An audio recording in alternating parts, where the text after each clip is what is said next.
ప్రభునందు ప్రియమైన దేవుని వల్ల మన ప్రభువును ప్రియరక్షకుడైన యేసుక్రీస్తు ప్రభుల వారి నామమున ప్రతి ఒక్కరికి నా హృదయపూర్వక వందనములు తెలియజేస్తున్నాను. ఈరోజు వాక్య ధ్యానంలోనికి ప్రవేశించే ముందు చిన్న ప్రకటనను మీరు గమనించవలసిందిగా నేను కోరుతున్నాను. గత 2 రోజుల నుంచి ప్రకటించబడుతున్నటువంటి వర్చువల్ అండ్ వెకేషనల్ బైబిల్ స్కూల్కి సంబంధించిన ప్రకటన చిన్నపిల్లల కొరకు ప్రత్యేకంగా 3 సంవత్సరముల నుండి 15 సంవత్సరాల పిల్లల వరకు ఈ నెల 24వ తేదీ నుండి 29వ తేదీ వరకు, ఐ రిపీట్, 24వ తేదీ నుండి 29వ తేదీ ఈ నెల వర్చువల్ బైబిల్ స్కూల్ ప్రత్యేకంగా చిన్నపిల్లల కొరకు మరి ఆన్లైన్లో నిర్వహించబడుచున్నది. దయచేసి దీనిని గమనించి మీ పిల్లలను ఇందులో ఆన్లైన్ ద్వారా పాల్గొనే విధంగా చేయవలసిందిగా కోరుతున్నాను. ఉదయం 10:30 నుండి మధ్యాహ్నం 12:30 వరకు 2 గంటల పాటు పిల్లలకు సంబంధించిన అనేక కార్యక్రమాలు ఆన్లైన్ ద్వారా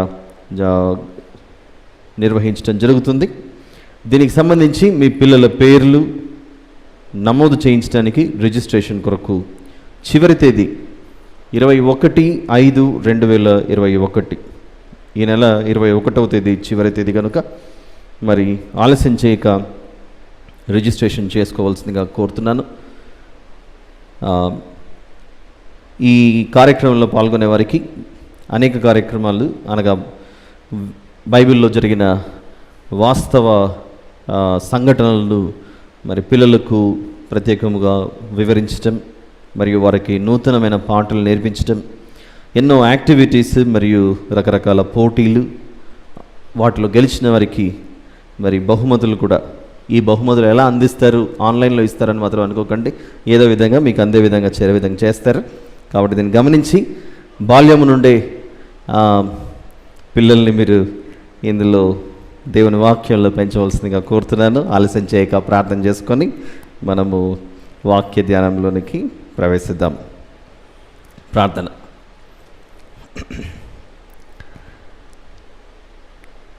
మహాపరిశుద్ధుడైన మా ప్రియ పరలోకపు తండ్రి, మీకు స్తోత్రములు నాయన.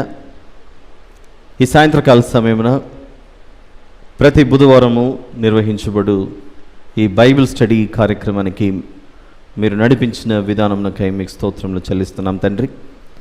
ఆశతో ఎదురు చూస్తున్న మీ పిల్లల హృదయాలను వాక్యంతో నింపి తృప్తిపరచమని ప్రాధేయపడుచున్నాను నా ప్రభువా. నేటి వాక్యం ద్వారా మేము అనేక విషయములను తెలుసుకుని మా ఆత్మీయ జీవితాలను మీకు మరింత సమీపముగా చేసుకునేలాగా సహాయం చేయండి తండ్రి. మీకు మహిమ ఘనత ప్రభావములు చెల్లిస్తూ మరి ముఖ్యంగా ఈరోజు మేము సజీవ లెక్కలో ఉన్నాము అనంటే అది మీ కృప వలనే నా తండ్రి. దీనిని మర్చిపోకుండా మేమందరము మీరు ఇచ్చిన రక్షణను బహు జాగ్రత్తగా మరి కాపాడుకొని మీ వద్దకు వచ్చేటకు సహాయం చేయని వేడుకొనొచ్చు మా ప్రభువును ప్రియరక్షకుడైన యేసుక్రీస్తు ప్రభుల వారి పేరిట మీకు కృతజ్ఞత స్తుతి ప్రార్థన సమర్పించి ప్రార్థించి వేడుకొంచున్నాను తండ్రి. ఆమెన్. ప్రియులారా, ముందుగా మీకు తెలియచేసినట్లుగా ఈరోజు ఈ బుధవారపు బైబిల్ స్టడీలో భాగంగా అపరాధిని చేసిన అపవాది అన్న ఈ ఆలోచనాత్మకమైన అంశంతో మీ ఎదుటికి రావడం జరిగింది. ఎందుకు ఈ విషయాన్ని ప్రస్తావించడం జరుగుతుంది అని అంటే, ఈ లోకంలో మనం నివసిస్తున్నప్పుడు నిత్య జీవితంలో ప్రతి ఒక్కదాని గురించి ఎంతో క్షుణ్ణంగా పరిశీలించే మనస్సు మనకుంటుంది. ఒక చిన్న షాపింగ్ కూడా మనం చేస్తున్నప్పుడు ఎగ్జాంపుల్, ఆ షాప్లో చూపించినటువంటి వస్త్రాలు, ఎగ్జాంపుల్ క్లాత్ షాపింగ్ మనం చేస్తుంటే ఒక దానిని చూసి వెంటనే మనము కొనడం కానీ, ఇది కాకుండా ఇంకొకటి ఏదో ఉంటే చూపించు, అది నచ్చకపోతే మరొకటి చూపించు, ఇలా ప్రతిదీ డీటెయిల్గా చూడడం మనకు తెలుసు. ఈవెన్ చిన్న చిన్న వెజిటబుల్ పర్చేస్ చేసేటప్పుడు కూడా, కూరగాయలు పర్చేస్ చేసేటప్పుడు కొనేటప్పుడు కూడా ఏది బాగుంది ఏది బాగలేదు అని ఇలా పట్టి చూసి చాలా జాగ్రత్తగా చూస్తాం. అలా చిన్ని చిన్ని వాటి నుండి పెద్ద పెద్ద వాటి వరకు. For example 10th class pass అయిన తర్వాత పిల్లలు నేను ఏ గ్రూప్ సెలెక్ట్ చేసుకుంటే బాగుంటుంది, MPC or BiPC or CEC or MEC, which group that best suits me, నాకు ఏ గ్రూప్ కరెక్ట్గా సెట్ అవుతుంది 10 మందిని అడిగి తెలుసుకొని చాలా జాగ్రత్తగా వారి విద్యాభ్యాసాన్ని కొనసాగించి తద్వారా ఉద్యోగ వేటలోనికో వారి కెరియర్ని బిల్డ్ చేసుకోవడానికో ముందుకెళ్ళిపోతుంటారు. ఇలా ఆలోచిస్తే అక్కడ నుండి ప్రారంభమవుతున్నటువంటి ఆలోచనలు పెద్ద పెద్ద వాటి వరకు. ఒక పెద్ద సమస్య వచ్చిందనుకోండి, ఆ సమస్యకు పరిష్కారంతో పాటుగా ఎందుకు ఈ సమస్య తలెత్తింది, ఎందుకు ఈ సమస్య తలెత్తింది, దానికి సంబంధించి మనము ఆర్సీఏ చేస్తాం. ఆర్సీఏ అంటే రూట్ కాజ్ అనాలిసిస్.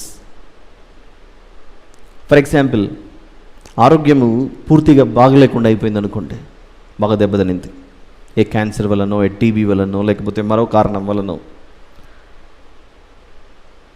ఎందుకు ఈ రోగం నాకు వచ్చింది, ఎందుకు ఈ వ్యాధి నాకు వచ్చిందని ల్యాబ్కి మనము శాంపిల్స్ పంపించి బాడీలో ఉన్న ఏ పార్ట్లో ఈ ప్రాబ్లం తలెత్తింది అని ప్రతి దాని గురించి ఆలోచిస్తాం మనం. ప్రతి విషయం గురించి అలా రూట్ కాజ్ అనాలిసిస్ చేసేటప్పుడు ఎందుకో ఆత్మకు సంబంధించిన విషయానికి వస్తే మాత్రమే నా ఆత్మ ఏ స్థితిలో ఉంది అని సెల్ఫ్ అనాలిసిస్ మనం చేసుకోం, ఆర్ సెల్ఫ్ అసెస్మెంట్ మనం చేసుకోం. అందుకే బైబిల్ కూడా మనకు సెలవిస్తూ, మన ఆత్మీయ జీవితం గురించి బైబిల్ సెలవిస్తున్నమాట. ఒకసారి కొరింథీయులకు రాసిన మొదటి పత్రిక 11వ అధ్యాయంలో, కొరింథీయులకు రాసిన మొదటి పత్రిక 11వ అధ్యాయంలో దేవుడు సెలవిస్తున్న మాటలో ఒక మంచి మాట.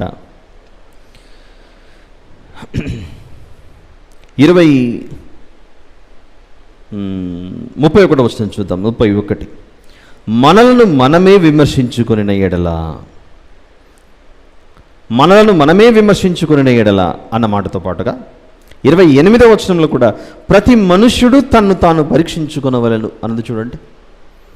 ప్రతి మనుష్యుడు తన్ను తాను పరీక్షించుకొనవలెను. 28వ వచనం, 28 ప్లస్ 31, ఈ రెండింటిని మనం కలిపి ఆలోచిస్తే ఒకటి పరీక్షించుకోవాలట, ఇంకొకటి విమర్శించుకోవాలట.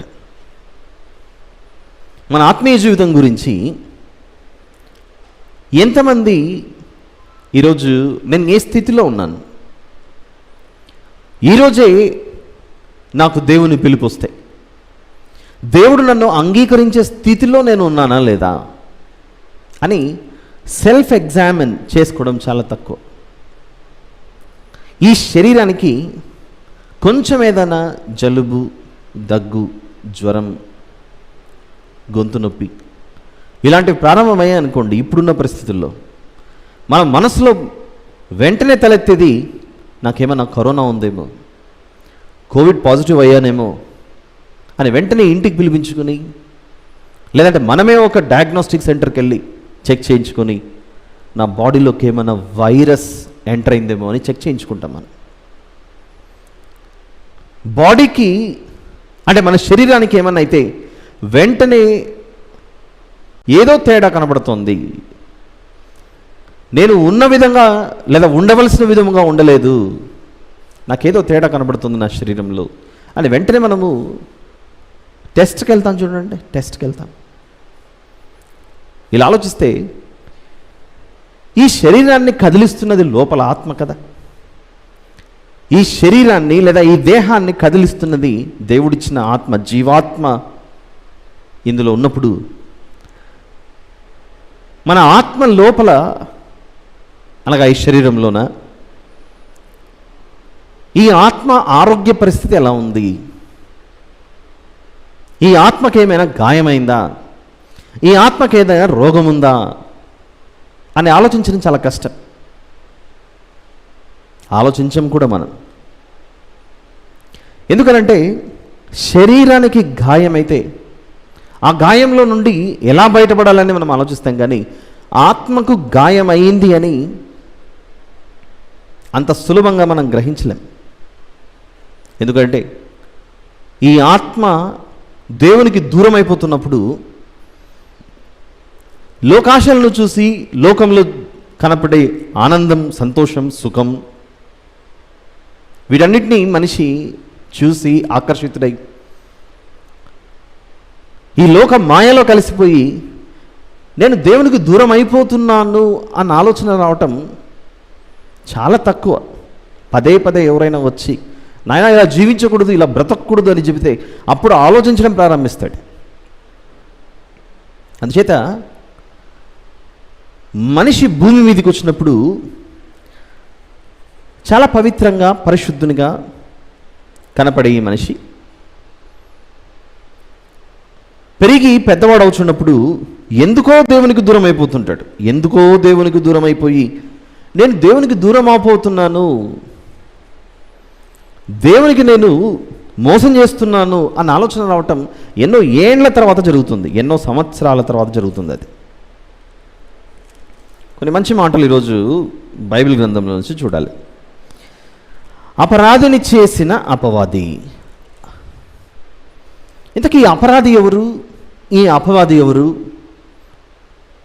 ఇందులో నుంచి మనం ఎలా బయటపడాలి?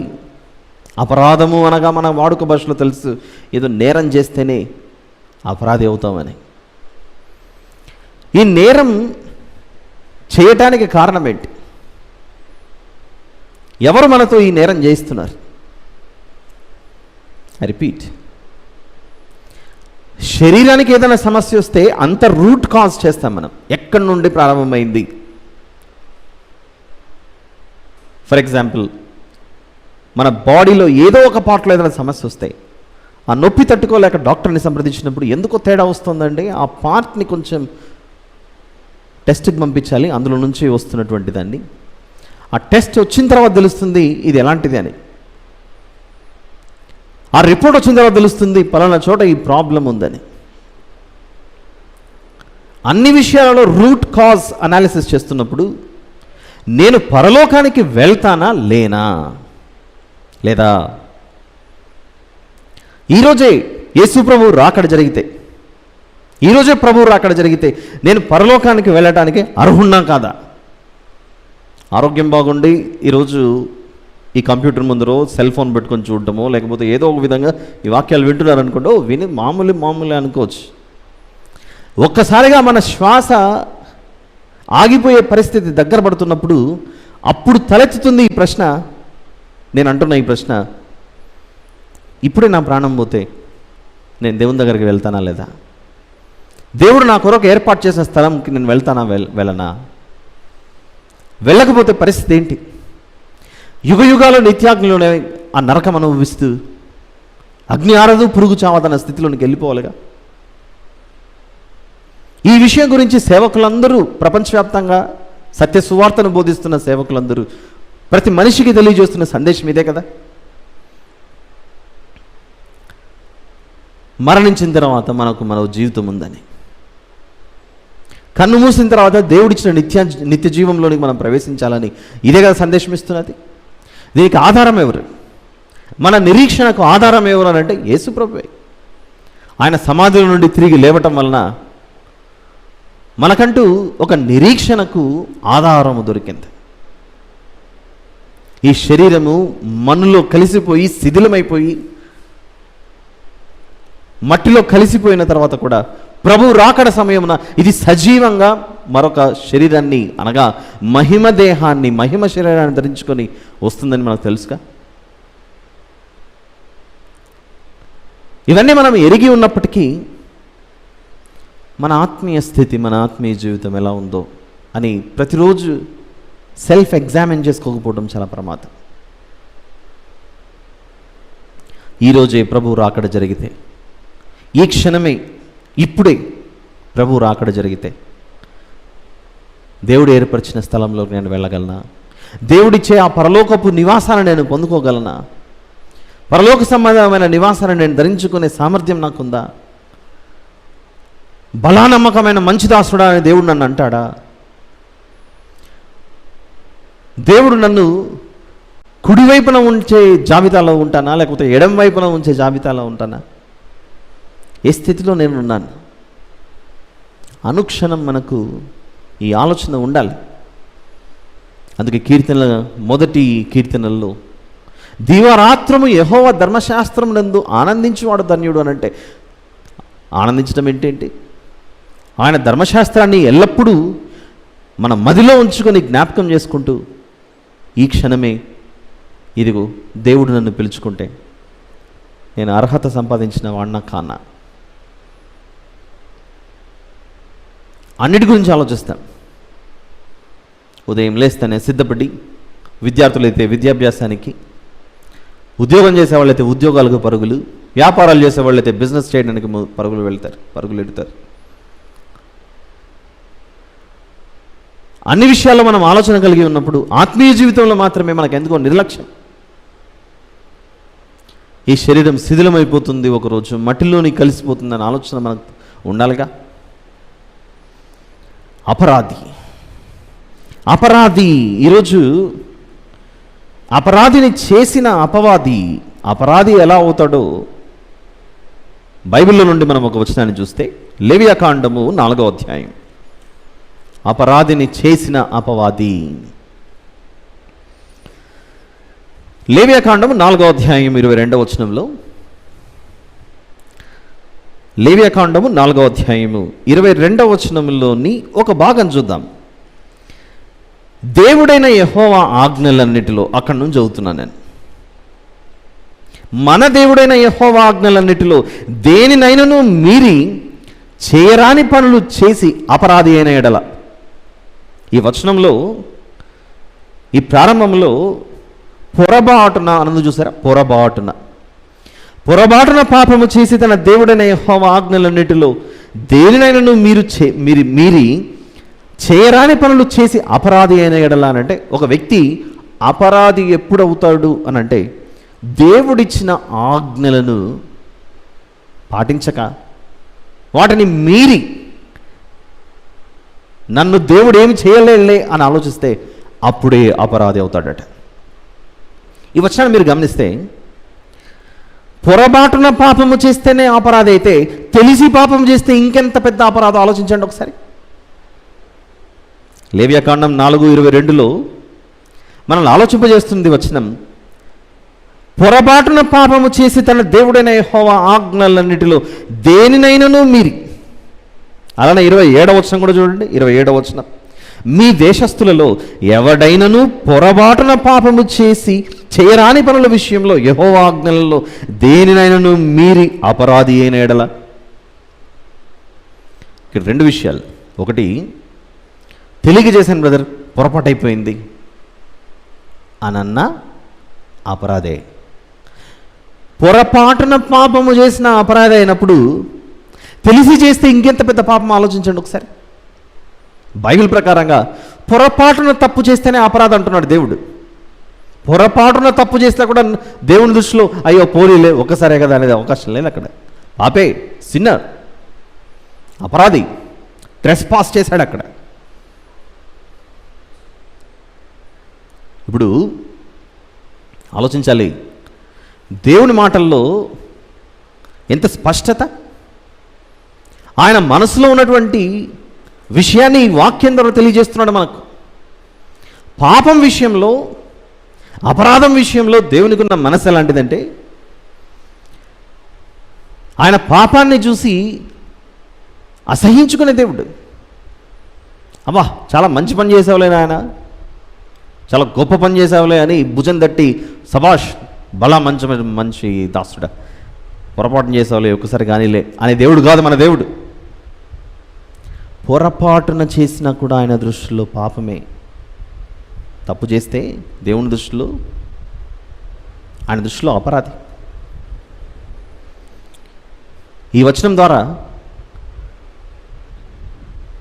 పొరపాటున చేస్తేనే పాపం, పొరపాటున పాపం చేస్తేనే అపరాధి అంటున్నప్పుడు తెలిసి తప్పు చేస్తే ఇంకెంత పెద్ద అపరాధి. అయితే ఈ విధంగా పాపము చెయ్యమని మనల్ని ప్రేరేపించేది ఎవరు?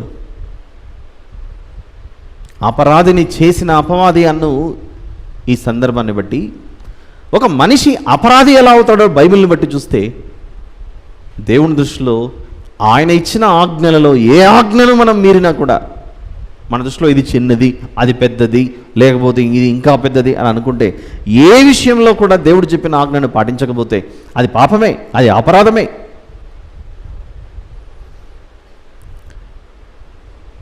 కొన్ని సందర్భాల్లో మనంతకు మనము ఆలోచించుకుంటున్నప్పుడు మనం ఎంతో చాలా మంచివారంగా కనబడుతుంటాం. మన దృష్టికి మనం చాలా మంచివారంగా కనబడుతుంటాం. అరే నాలో ఏ తప్పు లేదు కదా, చాలామందికి అన్నదాన కార్యక్రమాలు చేస్తున్నాను, వస్త్రదాన కార్యక్రమాలు చేస్తున్నాను, లేకపోతే వేరే ఇంకొక దానం చేస్తున్నా, ఆ దానం చేస్తున్నా, ఈ దానం చేస్తున్నా అని చాలా చెప్పుకోవచ్చు. దాన ధర్మాలు చేసినంత మాత్రాన ఇదిగో ఎన్నో కార్యక్రమాలు సమాజంలో మేలైనవి నువ్వు ఎన్నో చేస్తున్నా కూడా, అలాంటి ఎన్నో పుణ్యకార్యాలు చేస్తున్నాను, నేను చాలా మంచివాడిని అని నువ్వు అనుకున్నా దేవుని దృష్టిలో ఎప్పుడు నీవు ధన్యుడవుతావనంటే ఇదిగో యేసు ప్రభువుని అంగీకరించినప్పుడే. నువ్వు అన్నదానం చెయ్యి, వస్త్రదానం చెయ్యి, భూదానం చెయ్యి, గోదానం చెయ్యి, ఇంక ఏ దానం అన్నా చెయ్యి. నువ్వు ఎన్ని దాన ధర్మాలు చేసినా కూడా బైబిల్ ప్రకారంగా నీ మనసులో ఉన్న మలినాన్ని దేవుని దగ్గర ఒప్పుకోవాలి. నీ మనసులో ఉన్న పాపాన్ని ఒప్పుకొని తీరాల్సిందే. ఒప్పుకున్నాను కదా అయిపోయింది అనుకోకూడదు. ఒప్పుకొని దీన మనస్సు కలిగి ఆయన పాదముల చెంత చేరి మోకరించి, దేవా నేను పాపిని, నీ ఎదుట నేను ఎన్నో అపరాధములు చేసిన వాడిని, నన్ను క్షమించు అని యేసు ప్రభు పాదాల వద్దకు చేరితే తప్ప ఆ వ్యక్తి నీతిమంతుడు కాడు.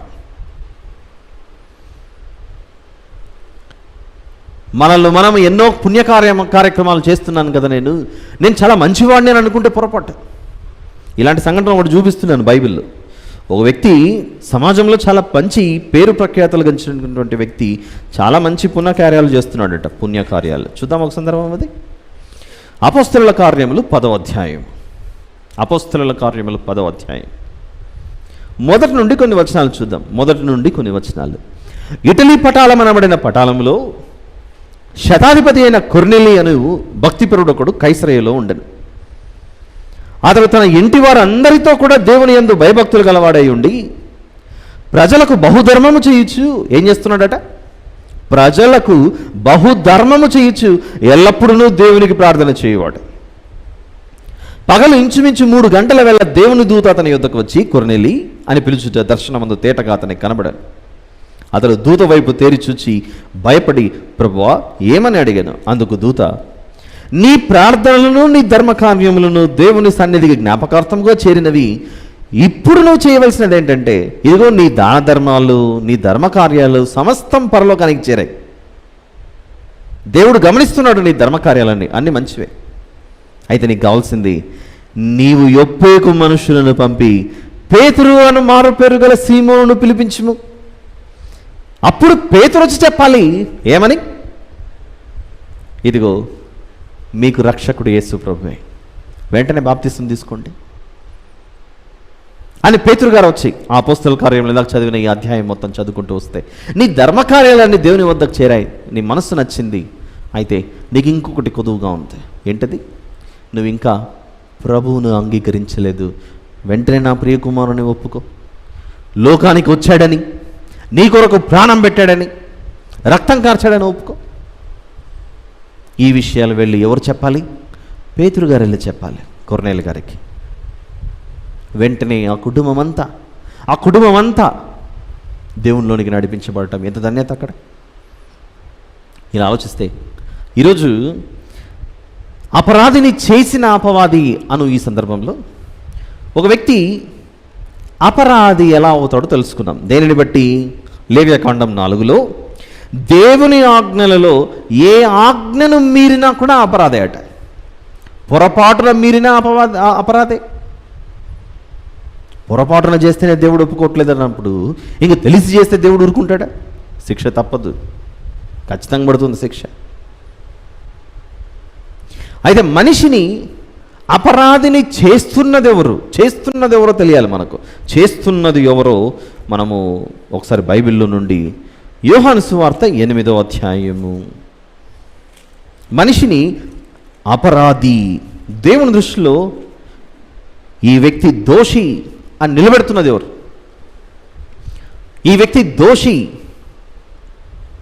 అని నిలబెడుతున్నది ఎవరు అని అంటే యోహాను సువార్త 8వ అధ్యాయము 44లో, మీరు మీ తండ్రి అగు అపవాది సంబంధులు. అపవాది అనగా క్రింద సాతాను అని చూడండి. మీ తండ్రి దురాశలు నెరవేర్చగోరుచున్నారు. ఆది నుండి వాడు నరహంతకుడై ఉండి సత్యమందు నిలిచినవాడు కాడు. వాని యందు సత్యమే లేదు.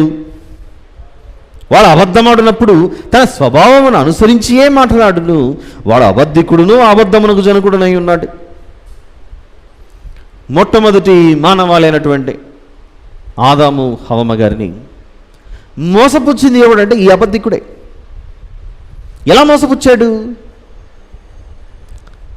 ఈ తోట మధ్యలో ఉన్న చెట్లలో దేని పండునైనా దేవుడు తినద్దని చెప్పాడా? అప్పుడు స్త్రీ అవును తినద్దని చెప్పాడు.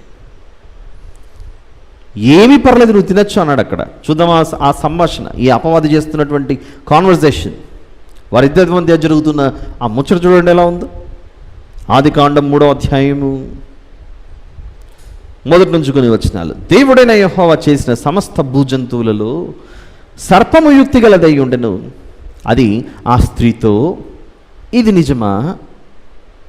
ఈ తోట చెట్లలో దేని ఫలములనైనను మీరు తినకూడదని దేవుడు చెప్పనా అని అడిగాను. అందుకు స్త్రీ, ఈ తోట చెట్ల ఫలములను మేము తినవచ్చును, అయితే తోట మధ్యనున్న చెట్టు ఫలములను గురించి దేవుడు మీరు చావకుండానట్లు వాటిని తినకూడదనియు వాటిని ముట్టకూడదనియు చెప్పానని సర్పముతో నేను. అందుకు సర్పము, మీరు చావనే చావరు.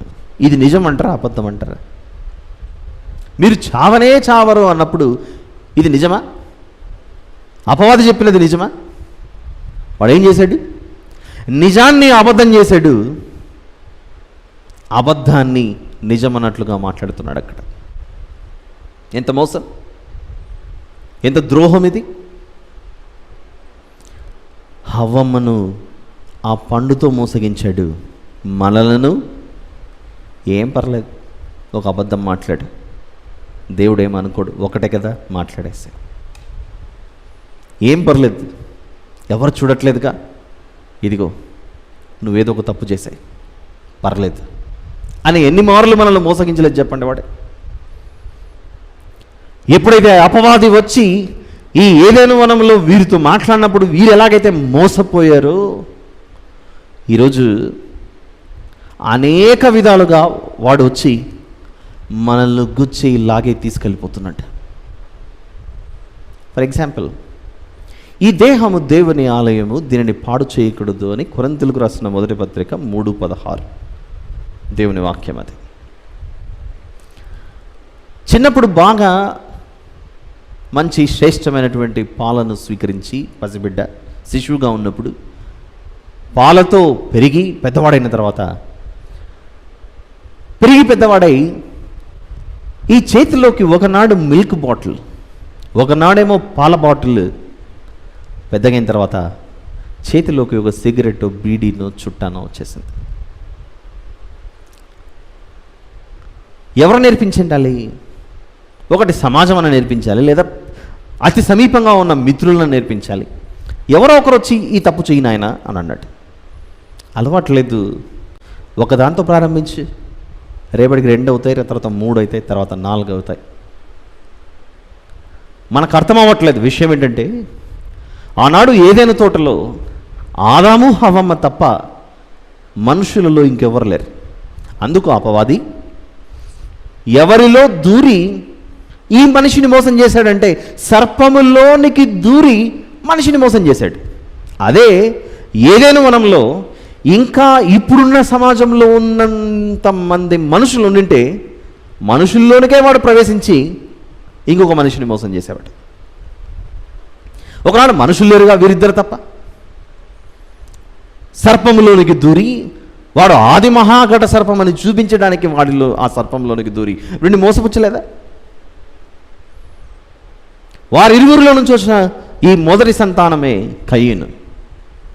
పండు తిను పర్లేదు, అది పాపం కాదు అని చూపించాడు ఆ కయ్యను తల్లి అయినటువంటి హవ్వమ్మ గారికి. ఈ కయ్యూనుకైతే, ఈ దుష్టుడైన ఆ కయ్యూనుకు తమ్ముడిని చంపు పర్లేదు, ఇది పాపం కాదులే, కానివ్వు, తమ్ముడిని చంపేయి అని ఈ అపవాది కయ్యూనులో ప్రవేశించి నరహంతకునిగా మార్చేశాడు వాడు. ఎన్ని జరిగాయి ఇక్కడ? ఒకటి, మనుషులకు అబద్ధాన్ని బోధించాడు మొదటిగా వాడు ఏదైనా వనంలో. ఆ తర్వాత మనిషిని నరహంతకునిగా మార్చాడు. దీనితో పాటుగా దేవునికి తిరుగుబాటు చేసే వ్యక్తిత్వాన్ని ఆదాములో పోశాడు. ఎలా పోశాడు? ఆదాము నువ్వెక్కడా అనంటే, ఇదిగో నీవిచ్చిన ఈ స్త్రీని నేను పాపం చేయడం గల కారణం అనంటే దీని భావం ఏంటి? దేవునితో అంత ధైర్యంగా మాట్లాడే అంత సత్తా ఎక్కడి నుంచి వచ్చింది? తిరుగుబాటు కాదంటారా ఇది? దేవుని ఎదురు నిలబడి నేనేమన్నా ఇమ్మన్నా ఈ స్త్రీని నాకు? నువ్వు ఇచ్చావు కనుక ఈ స్త్రీ నన్ను మోసపుచ్చింది. పరోక్షంగా ఏమంటున్నాడంటే ఆదాము అక్కడ, తప్పు నాది కాదు, ఈ స్త్రీని నువ్వు నాకు ఇచ్చి నువ్వు తప్పు చేశావు అంటున్నాడు దేవుణ్ణి అక్కడ ఆదాము గారు. దేవునికి తిరుగుబాటు చేసే విధంగా ఒక తిరుగుబాటుదారులను తయారు చేశాడు వాడు. నరహంతకుల్ని మారుస్తున్నాడు. ఇంకెన్ని చేశాడు? ప్రస్తుతం సమాజాన్ని చూడండి. ప్రతి ఒక్కరిని వారి హృదయములలో వాంఛను పుట్టించి, కోరికను పుట్టించి వాడు మోసం చేయట్లేదా? ప్రతి ఒక్కరి బలహీనత వాడు తెలుసుకుని, ఇదిగో వీరి హృదయంలోనికి నేను ప్రవేశించి వీరిని దేవునికి దూరం చేయడమే నా విధి, నాకున్నటువంటి డ్యూటీ అదే. ఉదయం లేచిన నుండి పడుకునేంత వరకు మనిషి ఎలా నేను దేవునికి దూరం అయిపోతున్నానో ఆలోచించే సమయం లేకుండా చేస్తున్నాడు చూడండి. ఇది చాలా చిన్న విషయంగా అనిపిస్తూ ఉండొచ్చు మనం వింటుంటే. ఇది చాలా చిన్న విషయం కాదు.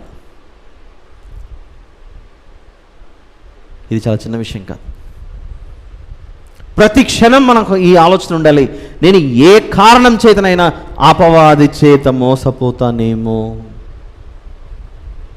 ఇప్పుడు ఇంటర్నెట్ టెక్నాలజీస్ చాలా వచ్చాయి. మనం బ్యాంక్ అకౌంట్ యూజ్ చేస్తున్నాం, గూగుల్ పే యూజ్ చేస్తాం, ఫోన్పే యూజ్ చేస్తాం, పేటీఎం యూజ్ చేస్తాం, రకరకాలన్నిటికీ యూజ్ చేస్తాం. ఇవన్నీ యూజ్ చేయాలంటే, దాన్ని ఓపెన్ చేయాలంటే మనకేముండాలి చెప్పండి? దానికంటే ఒక పిన్ నెంబర్ లేదా పాస్వర్డ్, ఏదో సమ్ పిన్ నెంబర్ ఉండాలి. పిన్ నెంబర్ లేకుండా దాన్ని ఓపెన్గా పెట్టచ్చుగా? పిన్ నెంబర్ లేకుండా ఓపెన్గా పెడితే ఏమవుతుందనంటే, ఎవరో ఒకరు వచ్చి దీన్ని ఎత్తుకొని వెళ్ళిపోతారు. జాగ్రత్త. అది పరోక్షంగా చెబుతుంది, ఇదిగో నాయన, నీ దగ్గర ఉన్న ఖజానా ఖాళీ అవ్వకుండా ఉండాలి అని అంటే నువ్వు నీ ఆస్తిని భద్రపరచుకో. ఎన్ని మార్లు మనం గూగుల్ పేలు, పేటీఎంలు ఇవన్నీ చేయట్లేదు చెప్పండి? ఫోన్పేలు ప్రతిరోజు నిత్యావసరానికి. ఇది నీ ఆస్తి, ఇది నీ ధనం, దీన్ని భద్రపరచుకో, జాగ్రత్తగా పెట్టుకో. ఒకవేళ దీన్ని ఓపెన్ చేసి పెడితే ఎవరో ఒకరు వచ్చి దోచుకొని వెళ్ళిపోతారని తెలీదా? అందుకే దీన్ని జాగ్రత్తగా భద్రపరచుకోవాలి. ఇన్ని తెలిసిన మనం ఎందుకో మన ఆత్మ విషయంలో దీనికి ఎప్పుడూ ద్వారం ఇలా తెరిచిపెట్టేసి ఉంటాం. మనం అపవాదికిని వాని దూతలకు యు ఆర్ ఆల్వేస్ వెల్కమ్ అని తెరిచింటాం మన ద్వారాన్ని. ఎంత తప్పది! వాడొచ్చి మన ఆత్మీయ జీవితాన్ని అంత నాశనం చేస్తుంటే ఒక్కసారి కూడా మనం ఆలోచించట్లేదా? ఒకడేమో దొంగగా మారిపోతున్నాడు, ఒకడు నరహంతకుడిగా మారిపోతున్నాడు, ఒకడు మోసగాడు అవుతున్నాడు, ఇంకొకడు వ్యభిచారం అవుతున్నాడు, ఇంకొకడు ప్రపంచాన్ని ఎలా మోసం చేయాలని ఆలోచిస్తున్నాడు. ఇవన్నీ ఎవరు పుట్టిస్తున్నారు? ఆలోచించండి. బైబిల్ మొదటి పుస్తకం ఆదికాండం, మొదటి మానవుని వాడు మోసం చేశాడే. మొదటి మానవుణ్ణే మోసం చేసినప్పుడు వాడు వాని దూతలు, అపవాది వాని దూతలు ఈ ప్రపంచాన్ని ఇంకెంత మోసం చేస్తుండొచ్చు ఆలోచించండి. ఒకటే ఆశ, వీరు దేవుడు వారి కొరకు సిద్ధపరిచిన పరలోక రాజ్యానికి వీళ్ళు వెళ్ళకూడదు, పరలోకానికి వీళ్ళు వెళ్ళకూడదు. అదే వాడి తపన. దేవుని కంటే ఉన్నత స్థానాన్ని ఏర్పరచుకొని ఆ పరలోక రాజ్యంలో వీడు ఆ సింహాసనం వేసుకొని కూర్చోవాలనుకున్నాడే దేవుడున్న సింహాసనం మీద. మనకు దక్కకుండా చేయాలని వాడు చేస్తున్న ప్రయత్నం కాదైతే. మన ఆస్తి మనకు దక్కకుండా చేయాలని వాడు చేస్తున్న ప్రయత్నం అది. మనకు దేవునికి ఉన్న సంబంధం చూడండి ఒకసారి. ద్వితీయోపదేశ కాండంలో మనకు దేవునికి ఉన్నటువంటి మంచి సంబంధం. 14వ అధ్యాయం ద్వితీయోపదేశ కాండము 14 మొదటి వచనం. మీరు మీ దేవుడైన యెహోవాకు బిడ్డలు. మీరు మీ దేవుడైన యెహోవాకు బిడ్డలు. మన దేవుడైన యెహోవాకు మనం బిడ్డలమైతే ఆయన మనకేమవుతాడు? తండ్రి అవుతాడు, నాన్న అవుతాడు. ఒక తండ్రి నుండి బిడ్డలను దూరం చేసుకుని తీసుకెళ్ళిపోతున్న వ్యక్తిని ఏమనాలి చెప్పండి? కిడ్నాపర్ అంటారు మన వాడుక భాషలో అయితే. పిల్లలను తల్లిదండ్రుల వద్ద ఉంచకుండా మోసగించి తీసుకొని వెళ్ళిపోతున్నాడు అనుకోండి, కిడ్నాపర్. ఈ విషయం మనం తెలియకుండా మనం ఏం చేస్తామంటే, మాకు మా నాన్న వద్దు, మాకు కిడ్నాపరే బాగున్నాడు అని చెప్పేసి కిడ్నాపర్తో చెయ్యి కలిపి హాయ్ హలో అనుకుంటూ వెళ్ళిపోతుంటాం మనం ఫ్రెండ్స్ లాగా. ఎంత అన్యాయం అది, ఆలోచించి ఒకసారి. దీన్ని ఏమంటారు తెలుసా? ఒక ట్రాప్ అంటారు దీన్ని. రాత్రిపూట్ల ఇంట్లో ఎలుకలు ఎక్కువ తిరుగుతున్నాయి అనుకోండి, ఎలుకలకు ఒక బోన్ పెడతారు. ఏదో దానికి చిన్న ఆహారం పెడితే ఆ ఎలుకలు ఆ ఆహారం కొరకు అలా బోన్లోకి ప్రవేశించి అలా దాంట్లో బంధింపబడతాయి చూడండి. వాళ్ళ ట్రాప్ వేసినప్పుడు అంతా, వాళ్ళ గాలం వేసో లేకపోతే ఏదైనా ఆశ చూపించాడు అనుకోండి, వాడితో చట్టాపట్టాలు వేసుకొని నేను నీకు నువ్వు నాకు అన్నట్లుగా తిరుగుతుంటాం మనం సాతానుతో. ఎంత అన్యాయం అది. ఈ ట్రాప్ ఎలా ఉంటుందో చూపించమంటారు ఒకసారి. ఈ సాతానుడు మనకు వేసే ట్రాప్ ఎలా ఉంటుందంటే, ఒకసారి బైబిల్లో నుండి ఒక మాట చూద్దాం. యోబు గ్రంథము 25వ అధ్యాయం. యోబు గ్రంథం 25. అపవాది మనల్ని అపరాధులుగా చేస్తున్నప్పుడు వాడి వలలోనికి మనం ఎలా వెళ్ళిపోతామో ఒక చిన్న ఎగ్జాంపుల్ చూపిస్తాను మీకు ఇప్పుడు. యోబు గ్రంథం 25 6వ వచనం చూద్దాం. యోబు గ్రంథం 25 6వ వచనం. మరి నిశ్చయముగా పురుగు వంటి మనుష్యుడు అన్నది చూసారా? పురుగు వంటి మనుష్యుడు. మనుషుని దేంతో పోలుస్తున్నాడు ఈ వచనంలో? ఒక పురుగు. మనిషిని దేంతో పోలుస్తున్నాడు? ఒక పురుగు. Keep all these references. ఈ రెఫరెన్సెస్ అన్ని మీరు పెట్టుకోండి, చాలా ఇంపార్టెంట్. మనిషిని దేంతో పోలుస్తున్నాడు అంటే ఒక పురుగుతో పోలుస్తున్నాడు.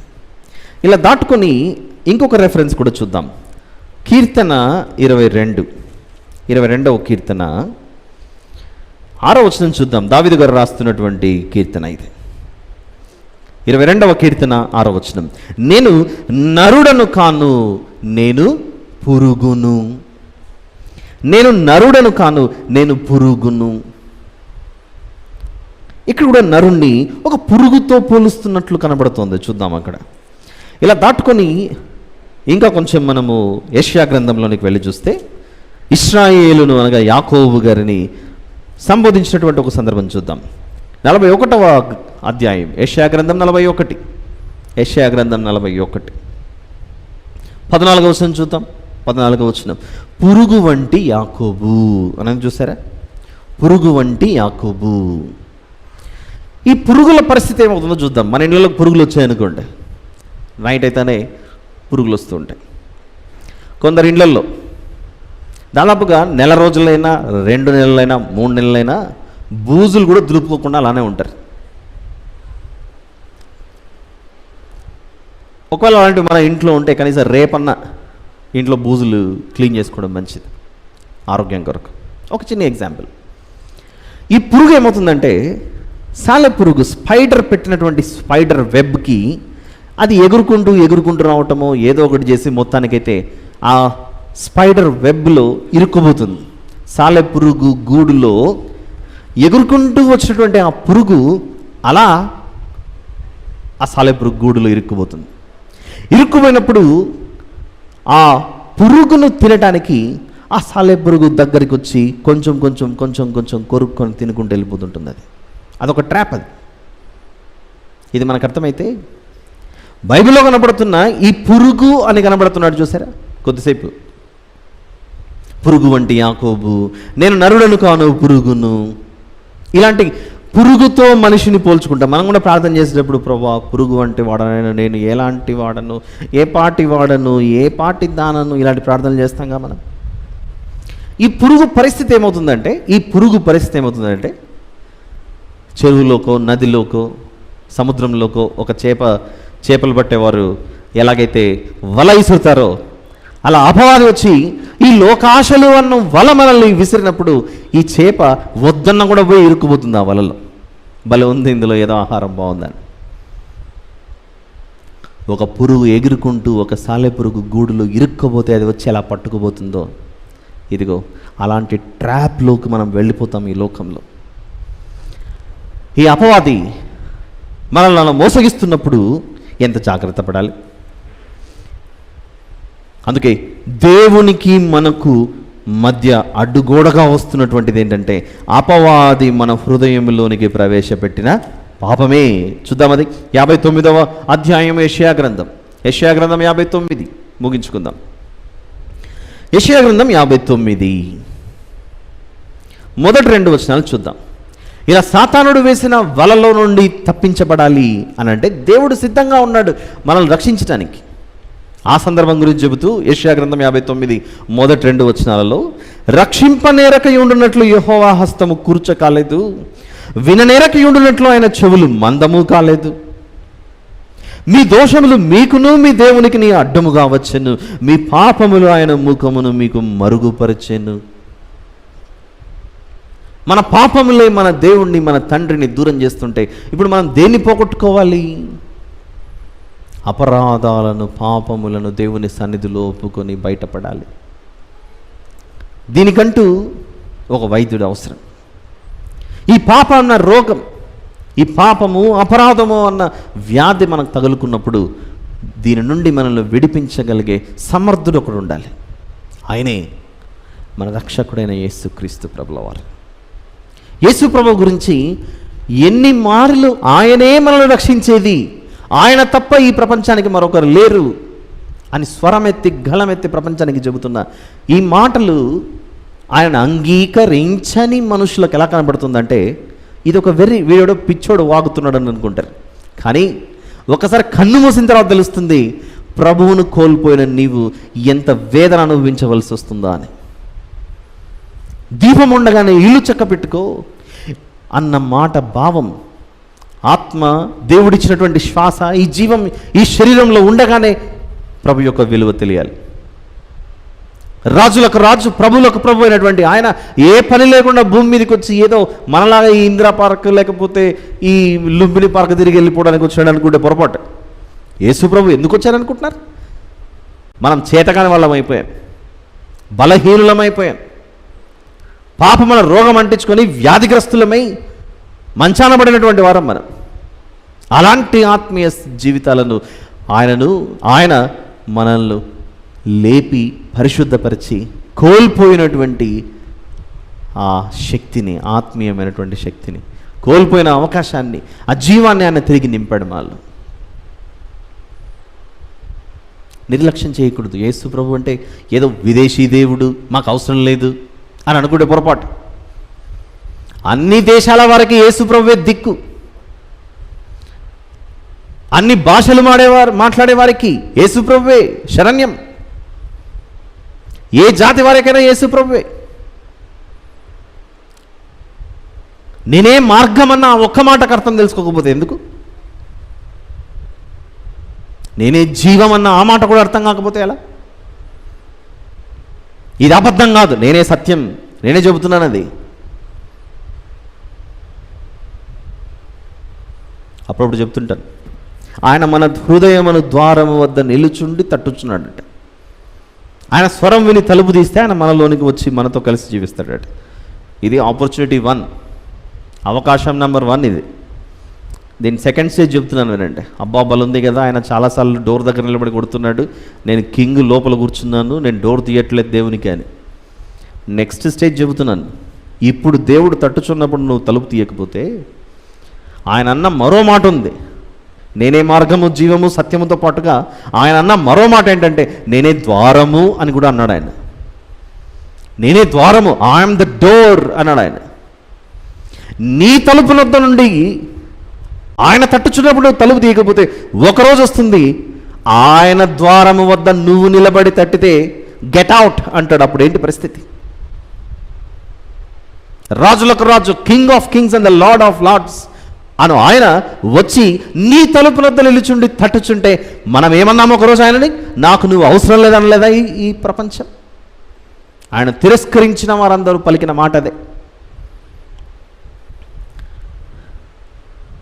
అయ్యా, ఈరోజు మీరు మాట్లాడుతున్నది అపరాధిని చేసిన అపవాది అన్నది కదా, ఇవన్నీ మాకెందుకు అనుకుంటే, అవును, అపరాధిని చేసిన అపవాది, ఈ అపరాధి అపరాధాలు చేసి శాపగ్రస్తుడై రోగి పడిపోతే దీనికి విరుగుడు కూడా మనకు తెలియాలిగా. అందుకే యేసుప్రభు ఎవరో చూద్దామా? యేసుప్రభు ఎవరో అంటే, యేసుప్రభు మత్తయి సువార్త 27, మత్తయి సువార్త 27 4వ వచనం చూద్దాం. 4వ వచనం, ఆయనను అప్పగించిన ఇస్కరియోతు యూదా పలుకుతున్న ఒక మాట ఇది. ఆయనను అప్పగించి సిలువకు అప్పగించిన తర్వాత అప్పుడు జ్ఞానోదయం అయింది. ఒక మాట అంటున్నాడు యేసు ప్రభువును గురించి ఇస్కరియోతు యూదా. మత్తయి సువార్త 27 4వ వచనంలో, నేను నిరపరాధ రక్తమును అప్పగించి పాపము చేసి తినని చెప్పాను. యేసు ప్రభు ఎవరట? ఆయన నిరపరాధి. యేసు ప్రభు నిరపరాధి. ఈ నిరపరాధి ఈ భూమి మీదకి ఎందుకు వచ్చాడో కొన్ని వచనాలు చూద్దాం. కొరింథీయులకు రాసిన మొదటి పత్రిక, మొదటి అధ్యాయము. కొరింథీయులకు రాసిన మొదటి పత్రిక, మొదటి అధ్యాయం 8వ వచనం చూద్దాం. 8వ వచనం, మన ప్రభువైన యేసుక్రీస్తు దినమందు మీరు నిరపరాధులై ఉండునట్లు అంతము వరకు ఆయన మిమ్మల్ని స్థిరపరచును. అంతము వరకు మనల్ని స్థిరపరిచేది ఎవరట? ప్రభువైన యేసుక్రీస్తు. మన ప్రభువైన యేసుక్రీస్తు ఎవరని పలికాడు? వెళ్ళిపోయే ముందు, కన్ను మూసి తనను తాను హతమార్చుకునే ముందు ఇస్కరియోతు యూదా ఏమంటున్నాడంటే, నేను ఒక నిరపరాధ రక్తమును అప్పగించాను. ఆయన నిరపరాధి. ఆయన అప్పగించి నేనే తప్పు చేశానంటున్నాడు. ఆ నిరపరాధి అయిన మన ప్రభువైన యేసు స్వామి ఇదిగో ఏమంటున్నాడంటే, కొరింథీయులకు రాసిన మొదటి పత్రిక 8, యేసు ప్రభు దినమందు మనం ఏమై ఉండాలట? నిరపరాధులై ఉండాలి. ఇంకా ముందుకెళ్ళి ఫిలిప్పీలకు రాసిన పత్రిక, ఒక మంచి మాట.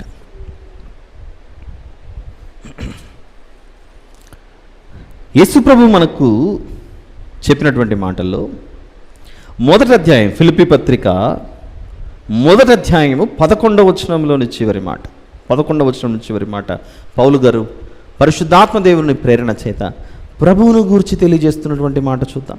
11వ వచనంలోని చివరి మాట, ఫిలిప్పీ పత్రిక మొదటి అధ్యాయం 11వ వచనంలోని చివరి మాట, క్రీస్తు దినమునకు నిష్కపటులను నిర్దోషులను కావాలనని ప్రార్థించుచున్నాను. ప్రభు దినమునకు నిష్కపటులను నిర్దోషులను కావాలని ప్రార్థించుచున్నాడు.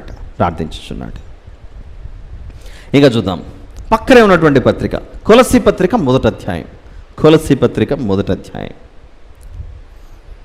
22వ వచనం చూద్దాం. 22, తన సన్నిధిని, వెరీ ఇంపార్టెంట్ రెఫరెన్స్ ఇది, తన సన్నిధిని పరిశుద్ధులుగాను నిర్దోషులుగాను నిరపరాధులుగాను నిలువబెట్టుటకు ఆయన మాంసయుక్తమైన దేహమందు మరణము వలన ఇప్పుడు మిమ్మల్ని సమాధానపరచెను.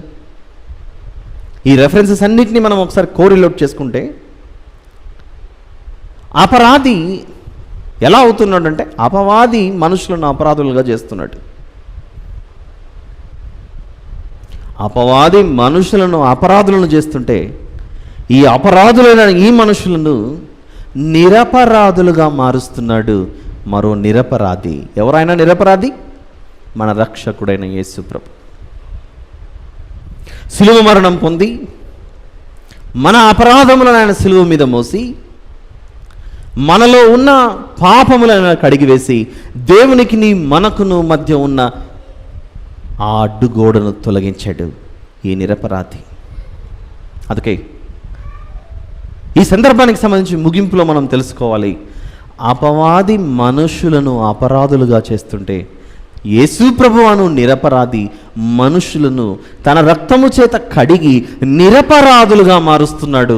అందుచేత మనము దేవుని ఎదుట నిలువబడుటకు అర్హత సంపాదిస్తున్నాం. ఎవరు కావాలి? మనల్ని దొంగలించుకొని తీసుకెళ్ళిపోయేవాడు కావాలా?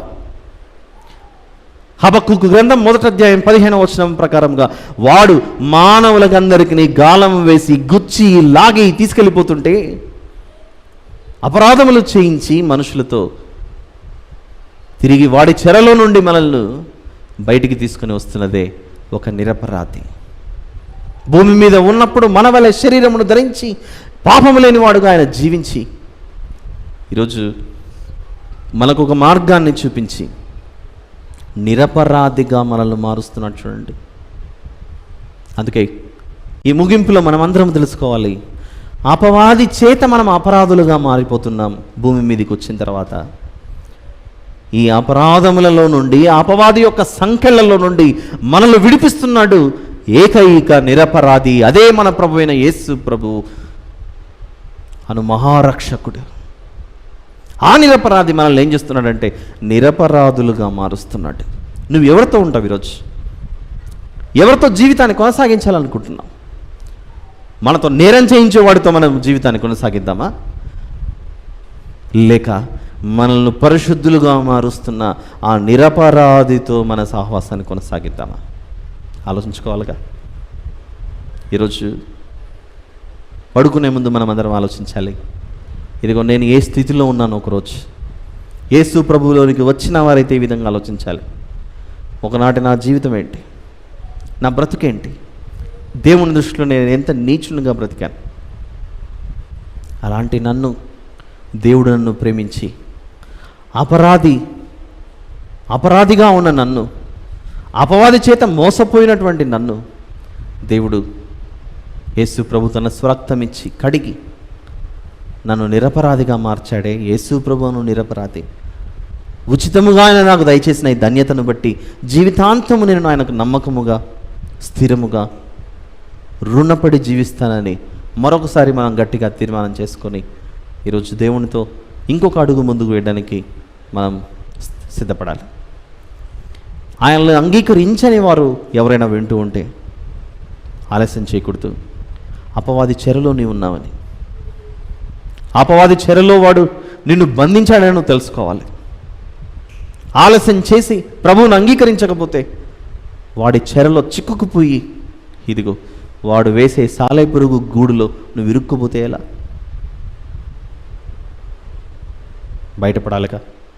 నిన్ను రక్షించడానికి ఆయన సిద్ధంగా ఉన్నప్పుడు ఎందుకు ఈ నిర్లక్ష్యం, ఎందుకు ఈ ఆలస్యం? వద్దు. ఇప్పుడే దేవుడిస్తున్న ఈ సమయాన్ని సద్వినియోగం చేసుకొని యేసు ప్రభువులోనికి వచ్చి స్థిరపడాలని మనసారా కోరుకుంటూ ఇందరితో ఈ సందేశాన్ని ముగిస్తున్నాను. ప్రార్థన చేసుకుందాం. ప్రార్థన. ప్రేమగల మా తండ్రి, కృపగలిగిన మా దేవ, పరిశుద్ధులైన మా తండ్రి, ఇంతవరకు మీరు మాతో ఉండి సహాయం చేశారు, నడిపించారు. అవును నాయన, పొరపాటున పాపము చేస్తేనే మీ దృష్టిలో మేము అపరాధులం అవుతున్నాం. అలాంటిది ఇంతగా వాక్యము చెవిలో వినబడుచున్నా చెవి యొగ్గక తెలిసి పాపము చేస్తే ఇంకెంత నేరస్తులమవుతామో అపరాధులమవుతామో మాకు తెలియదు. పాపము చేయమని మా ఎదుట లోకాశలను చూపించి అపవాది మమ్మను నా ప్రభువా గుచ్చి లాగే తీసుకెళ్ళిపోతుంటే వాడి చెరలో నుండి విడిపించడానికే మమ్మను నిరపరాధులుగా చేయటానికి నిరపరాధి భూమి మీదకి వచ్చాడు. ఆయనే మా రక్షకుడైన యేసు ప్రభు అని ఈరోజు ఈ సందేశం ద్వారా మీరు మాకు తెలియచేశారు. నా తండ్రి, ప్రతి ఒక్కరూ ఈ విషయాన్ని ఎరిగి నా సహవాసం ఎవరితో నన్ను పాపాలు చేయమని అపరాధములు చేయమని దేవుని ఎదుట నేరస్తునిగా నిలబెడుతున్న అపవాదితో నా స్నేహమా, నా సహవాసమా, లేక నన్ను నిర్దోషిగా నిరపరాధిగా నిష్కలంకునిగా చేయవలని తపనపడచ్చు నా కొరకు సమస్తము త్యాగం చేసి చివరి రక్తపు బొట్టు వరకు నా కొరకు కార్చిన ప్రభువైన యేసు స్వామితో నా సహవాసమా, నా స్నేహమా, నా ప్రయాణమా అని మేమందరము ఆలోచించుకొని స్థిరముగా ఉన్నట్టుకు సహాయం చేయమని వేడుకొంచు. ఈ ప్రపంచాన్ని మీరే రక్షించమని ఆదుకొనమని ప్రాధేయపడచ్చు. నా తండ్రి, ఈ సమయంలో ఎందరైతే మీ బిడ్డలు ఈ కోవిడ్ బారిన పడి బాధపడుచున్నారు, వారిని వారి కుటుంబాలను మీరు జ్ఞాపకం చేసుకొని శీఘ్రమైన స్వస్థతను వారికి అనుగ్రహించమని ప్రాధాయపడుచున్నాను తండ్రి. ఈ ప్రపంచాన్ని ఈ తెగుల నుండి మీరే కాపాడమని ప్రాధాయపడచ్చు నా తండ్రి. సమయం ఉండగానే ప్రతి మానవుడు మీ రక్షణ విలువను తెలుసుకునేలాగున యేసు ప్రభు శిలువ మీద సమస్త మానవాళి కొరకు ఆయన చిందించిన రక్తం గురించి, బలియాగం గురించి ప్రతి ఒక్కరికి అర్థమవులాగిన సహాయం చేయండి తండ్రి. ఆయన పునరుత్థానుడు అవ్వడం వలన మాకంటూ ఒక నిరీక్షణను మీరు ఉంచినందుకై స్తోత్రములు చెల్లిస్తాం నా తండ్రి. తిరిగి రేపటి దినమున మీ దాసుని ద్వారా ఈ సమయంలో అనేక విషయాలు మేమందరం విని బలపడటకు సహాయం చేయమని మీకు మహిమ ఘనత ప్రభావములు చెల్లిస్తూ మిమ్మల్ని హెచ్చిస్తూ మమ్మల్ని తగ్గించుకుంటూ ఈ కృతజ్ఞతాస్తుతి ప్రార్థన మా ప్రభువును ప్రియరక్షకుడైన యేసుక్రీస్తు ప్రభుల వారి పేరిట మీకే సమర్పించి ప్రార్థించి వేడుకుంటున్నాను తండ్రి. ఆమేన్. తండ్రి కుమార పరిశుద్ధాత్మల ప్రేమ కృపా సహవాసములు ఈ విధముగా చేరి ఉన్న ప్రతి ఒక్కరితోనూ సకల దేశముల యందు చెదిరి ఉన్న సమస్త పరిశుద్ధులకును సదాకాలము తోడై ఉండును గాక. ఆమేన్. అందరికీ వందనాలండి. సెలవు.